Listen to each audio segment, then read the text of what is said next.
First year, paper second, शिक्षा के दार्शनिक एवं समाजशास्त्रीय परिदृश्य, लेसन 7 प्रकृतिवाद और शिक्षा। आज का टॉपिक है प्रकृतिवाद और शिक्षा। प्रकृतिवाद का जन्म आदर्शवादी विचारधारा की प्रक्रिया स्वरूप हुआ था। प्रकृतिवाद में कई उप संप्रदाय हैं और मूल रूप से एक होते हुए भी उनमें कुछ भिन्नता है।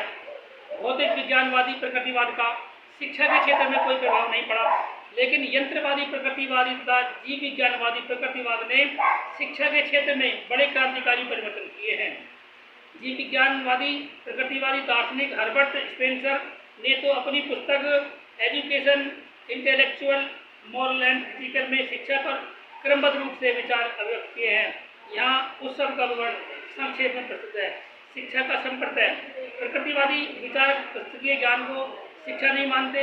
इनके अनुसार वास्तविक शिक्षा वह है जो मनुष्य को उसकी प्रकृति के अनुकूल विकास करने एवं जीवन को सुगम बनाने में सहायता करती है।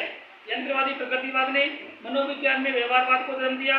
व्यवहारवादी मनोवैज्ञानिकों ने मनुष्य के संपूर्ण व्यवहार की व्याख्या उसकी मूल प्रवृत्तियों के आधार पर की है। व्यवहारवादी मैकडूगल के अनुसार मूल प्रवृत्तियों का उदात्तीकरण ही शिक्षा है। जीव विज्ञानवादी प्रकृतिवादी मनुष्य को नैसर्गिक शक्तियों के नैसर्गिक विकास के पक्ष में नजर आते हैं। ये मनुष्य को अपने जीवन की रक्षा करने में समर्थ कर देना चाहते हैं और इसके लिए उसे अपने पर्यावरण के अनुकूल बनाने पर बल देते हैं। इनके अनुसार शिक्षा व्यक्ति का बाह्य पर्यावरण के साथ समायोजन है। हर्बर्ट स्पेंसर के शब्दों में शिक्षा का अर्थ अंतर शक्तियों का बाह्य जीवन से समन्वय स्थापित करना है।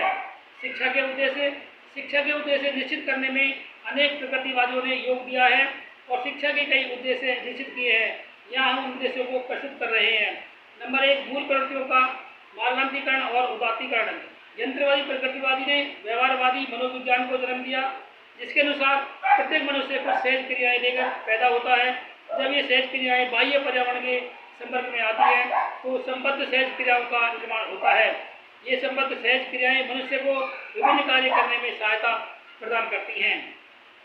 इसलिए यंत्रवादी प्रकृतिवादी मानव में उचित तथा उपयोगी संबद्ध सहज क्रियाएं उत्पन्न करना ही शिक्षा का उद्देश्य मानते हैं।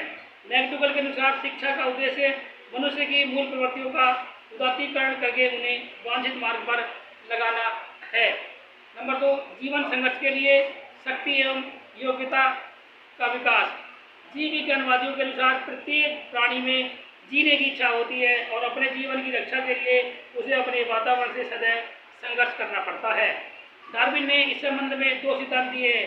जीवन के लिए संघर्ष और समर्थ का अस्तित्व। उनके अनुसार शिक्षा का उद्देश्य व्यक्ति तथा राष्ट्र को जीवन संघर्ष के लिए तैयार करना होना चाहिए। नंबर 3, मनुष्य को पर्यावरण के अनुकूल बनाना।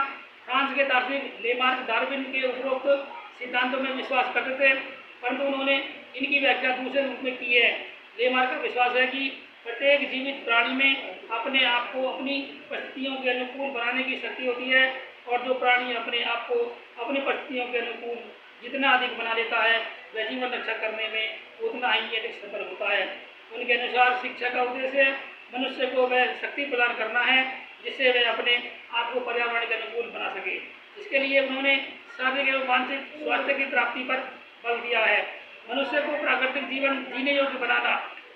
रूसों के अनुसार बालक को प्राकृतिक जीवन जीने के योग्य बनाना ही शिक्षा का उद्देश्य होना चाहिए। इनका विश्वास था कि विधाता सब वस्तुओं को अच्छा बनाता है, परंतु मनुष्य उनके साथ छेड़छाड़ करता है और उन्हें दूषित बना देता है। यही कारण है कि ये बच्चों को दूषित समाज से दूर रखकर प्राकृतिक पर्यावरण में उनकी स्वयं की प्रकृति के अनुसार स्वतंत्र विकास करने के पक्ष में थे और इसी को शिक्षा का उद्देश्य मानते थे। नंबर 5, पूर्ण जीवन की तैयारी। हर्बर्ट स्पेंसर का दृष्टिकोण कुछ व्यापक है। ये मनुष्य की जीने की इच्छा के साथ साथ उसकी सामाजिक एवं राजनीतिक क्रियाओं को भी महत्व देते थे। इनके अनुसार शिक्षा के द्वारा मनुष्य को आत्मरक्षा करने, जीविकोपार्जन करने, अपनी संतान की रक्षा करने, सामाजिक एवं राजनीतिक क्रियाओं से सुचारू रूप से भाग लेने और अवकाश के समय सदुपयोग करने में दक्ष करना चाहिए। इसे ही ये पूर्ण जीवन की तैयारी कहते थे। नंबर 6, जातीय गुणों का विकास। जॉर्ज बर्नार्ड शॉ जातीय अनुभवों में भी विश्वास रखते थे और शिक्षा द्वारा मनुष्य को अपने जातीय अनुभवों से परिचित कराकर उन्हें विकास मार्ग पर लगाना चाहते थे। इसके अनुसार शिक्षा का एक उद्देश्य जातीय अनुभवों की सुरक्षा और उनका हस्तांतरण होना चाहिए। नंबर 7, व्यक्तित्व का वैश्विक विकास। प्रकृतिवादी मनुष्य की मूल शक्तियाँ, प्रवृत्तियों, रुचि, रुझान और योग्यताओं में विश्वास करते थे, और चूंकि इस दृष्टि से कोई दो मनुष्य एक से नहीं होते, इसलिए ये प्रत्येक मनुष्य के वैश्विक विकास पर बल देते हैं और इसे शिक्षा का एक प्रमुख उद्देश्य निश्चित करते हैं। शिक्षा की पाठ्यचर्या उद्देश्यों के अनुकूल ही प्रकृतिवादियों ने पाठ्यचर्या का निर्माण किया है। प्रकृतिवादी भौतिक जीवन को ही सत्य मानते हैं और उसकी रक्षा एवं विकास पर ही सबसे अधिक बल देते हैं। इसलिए ये पाठ्यचर्या में शरीर विज्ञान, स्वास्थ्य विज्ञान एवं भौतिक विज्ञान को सबसे अधिक महत्व देते हैं और साहित्य, कला एवं संगीत को सबसे कम, धर्मशास्त्र एवं नीतिशास्त्र की ये कोई स्थान नहीं देते। रूसो ने अपनी पुस्तक एमिल में विभिन्न स्तरों के बच्चों के लिए विभिन्न पाठ्यचर्या प्रस्तुत की हैं। इन्होंने प्रत्येक स्तर पर शारीरिक क्रियाओं एवं अनुभवों को अधिक महत्व दिया है और सैद्धांतिक ज्ञान का विरोध किया है। ये पाठ्यचर्या में खेलने कूदने, तैरने, घुड़सवारी करने एवं हस्तकार्यों को विशेष महत्व देते थे। नारी को ये पुरुष की सहचरी एवं सेविका के रूप में स्वीकार करते थे, इसलिए उन्हें गृह कार्य में निपुण करना चाहते थे। हर्बर्ट स्पेंसर के अनुसार शिक्षा का उद्देश्य मनुष्य को पूर्ण जीवन व्यतीत करने के लिए तैयार करना है। इनके अनुसार वही व्यक्ति पूर्ण जीवन व्यतीत कर सकता है जो 5 क्रियाओं, आत्मरक्षा के कार्य, जीविकोपार्जन के कार्य, वंशवृद्धि एवं शिशु रक्षा संबंधी कार्य, सामाजिक तथा राजनीतिक कार्य और अवकाश के समय का सदुपयोग सफलतापूर्वक कर सकता हो। इन 5 प्रकारों की भिन्न भिन्न क्रियाओं को सुचारू रूप से करने के लिए स्पेंसर ने पाठ्यचर्या में भिन्न भिन्न विषयों को स्थान दिया है। हक्सले महोदय साहित्यिक एवं वैज्ञानिक दोनों प्रकार के विषयों को समान स्थान देने के पक्ष में थे।